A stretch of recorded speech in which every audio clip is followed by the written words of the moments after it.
আজকে আমরা মাননীয় বিচারকের প্রতি সন্তুষ্ট।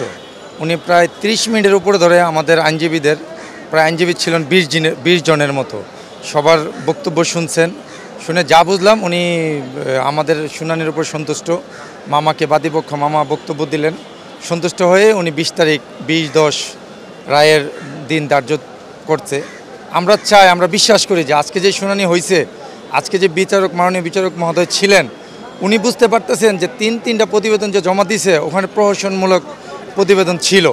আমাদের সালমান ভক্তদের একটাই চাওয়া ওনার কাছে যে এটা সঠিক তদন্তের জন্য যেন উনি মামলাটাকে একটু সামনে আগায় নেয় এবং সঠিকভাবে যে তদন্ত হয়। সালমান ভক্তদের পক্ষ থেকে ওনার কাছে এটাই চাওয়া। ওনার মুভমেন্ট দেখে আমরা বুঝতে পারছি, উনি অনেকগুলো প্রশ্নও করছেন।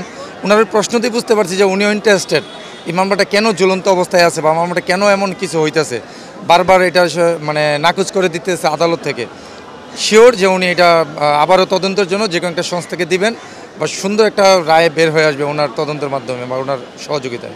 আমরা বক্তব্যের তরফ থেকে হয় র্যাবকেই দিতে চাই, র্যাবই আছে, র্যাবে যেন যায়, স্বরাষ্ট্র মন্ত্রণালয়ের আন্ডারে গিয়ে র্যাবে যেতে হবে। র্যাবে দিলে আমরা সঠিক তদন্তটা পাবো, আমরা জানি। নাহলে বিচার বিভাগীয় তদন্ত হোক, যে কোনো দুইটার একটা, হয় র্যাবের কাছে যাবে, নাহলে বিচার বিভাগীয় তদন্ত একটা হোক। কারণ এই মামলাটা এতটাই একটা আলোচিত মামলা, এই মামলাটা একদম রায় একটা হওয়ারই দরকার যে কী হয়েছে।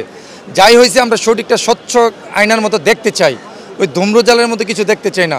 আমাদের যে ফ্যানের জন্য ভিকটিম মারা গেছে, ওনারা রায় করেন শুনানিতে, সেই ফ্যান যদি এখন আলামত হিসাবে না নেয় পিবিআই, তাহলে কী নিছে আমি বুঝি না।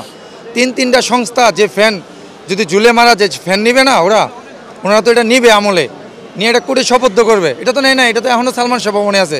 ওনারা কেন নেয় না, এই জবাবগুলো কি ওনারা দিতে পারবেন যারা তদন্ত করেছেন?